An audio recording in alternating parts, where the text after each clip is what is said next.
एक advantage company को मिलता है, टैक्स बेनिफिट जो मिलता है, उस चीज को हम समझने की कोशिश कर रहे हैं।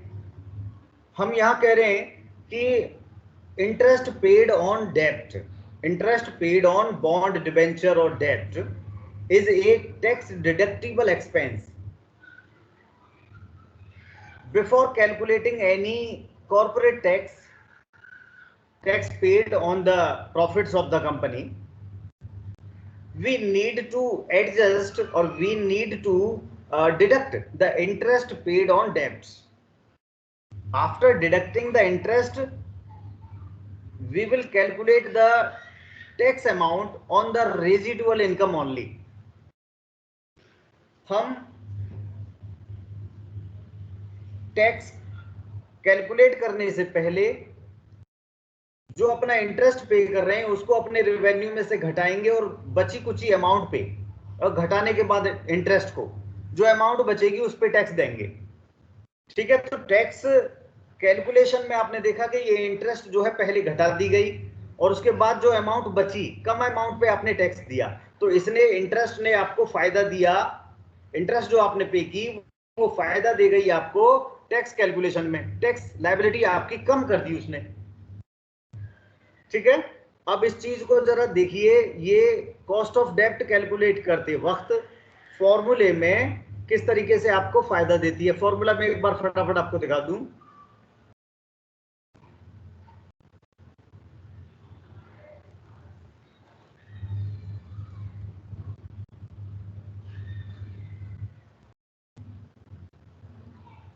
देखिए, पहले तो कॉस्ट ऑफ प्रेफरेंस शेयर देखिए, नॉन रिडीमेबल, बिल्कुल सिंपल कैलकुलेशन होती है। नॉन रिडीमेबल का मतलब है जो कभी रिडीम नहीं होंगे, उन पे तो सिर्फ कंपनी इंटरेस्ट या डिविडेंड पे करती रहेगी, कैपिटल वापस कभी नहीं करेगी। तो ठीक है, यहाँ कैलकुलेशन इरिडीमेबल की हम देख लेते हैं, नॉन रिडीमेबल की। तो D upon P zero, preference share अगर होता तो उस पे जो हम डिविडेंड, फिक्स्ड डिविडेंड देते, upon P zero market price जो है आपके प्रेफरेंस शेयर का, उससे डिवाइड करके cost of preference share calculate कर लेते। लेकिन कॉस्ट ऑफ डेब्ट के केस में टैक्स की एडजस्टमेंट होती है, जरा देखिए फॉर्मूला बदल जाएगा। कॉस्ट ऑफ नॉन रिडीमेबल डेब्ट, तो यहां देखिए आई डेब्ट की जगह इंटरेस्ट हो गया बस, और पी जीरो वही, लेकिन यहां एक ब्रैकेट में आप देख रहे हैं 1 माइनस टी, 1 माइनस टी, ये टी है टैक्स रेट जो कॉर्पोरेट टैक्स है। तो यहां ये एडजस्टमेंट क्यों की, ये एडजस्टमेंट क्या कह रही है, इसको समझिए जरा एग्जांपल के जरिए। यहां ये एग्जांपल दिया है कि for example if a company is only डेब्ट is a bond it has issued at with 5% rate.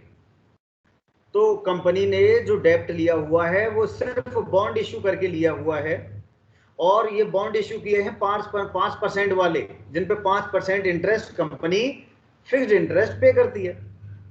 It's pre tax cost of डेब्ट इज 5%।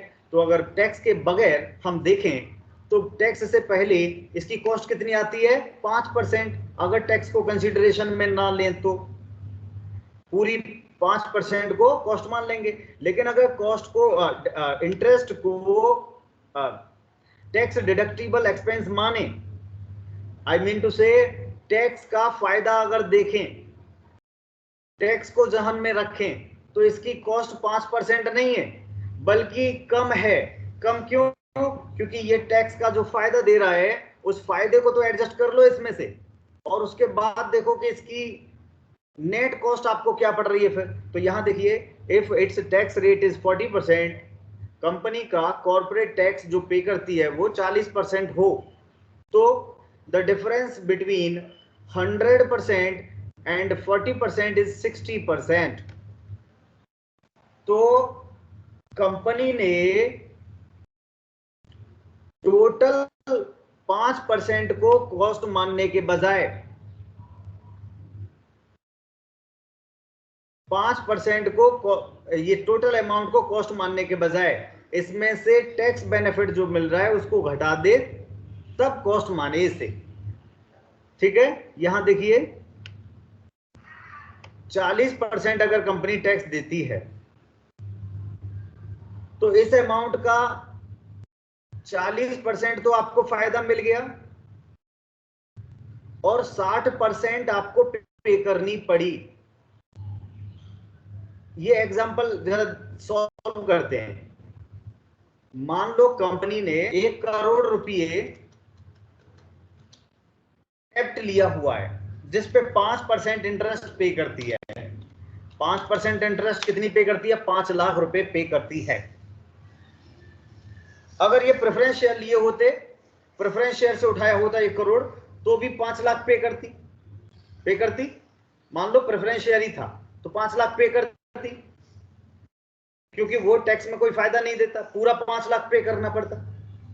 अगर डेब्ट से उठाया है तो अंतर क्या आता है?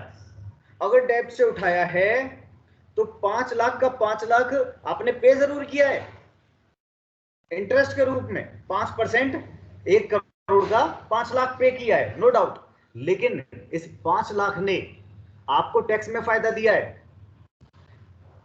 आपने जब टैक्स कैलकुलेशन की 40% टैक्स गवर्नमेंट को पे किया तो इस 5 लाख को घटा लिया था, और उसके बाद जो अमाउंट बची थी अपने प्रॉफिट में, प्रॉफिट बची हुई अमाउंट पे टैक्स दिया था 40%, तो इस पे 40% टैक्स बच गया, इस पे 40% टैक्स बचा है आपका। तो इसमें ये देखिए, इसने 40% टैक्स बचाया, तो इसका 40% तो आपको बच गया, इसका सिर्फ 60% ही तो आपने दिया।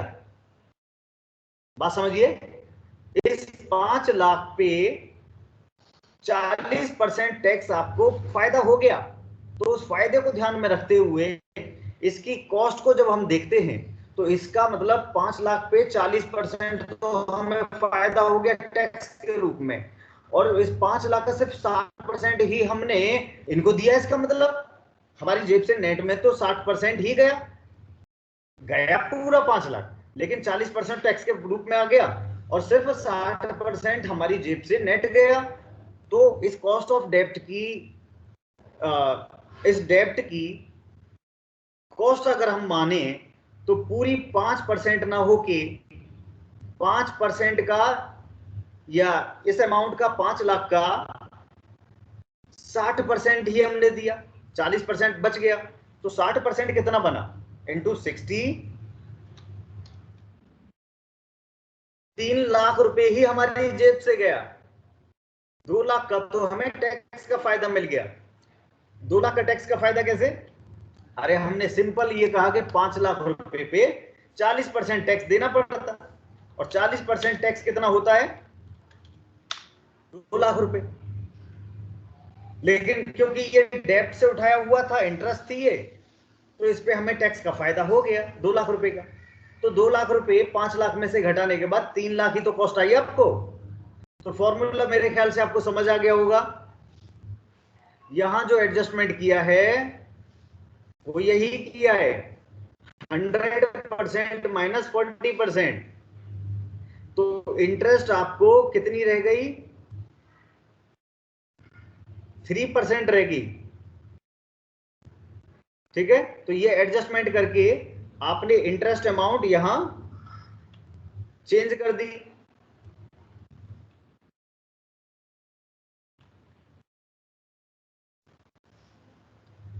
तो यही जो बेनिफिट आपको टैक्स में मिलता है इंटरेस्ट अमाउंट पे, उसको एडजस्ट करके आप कॉस्ट ऑफ डेब्ट कैलकुलेट करते हैं।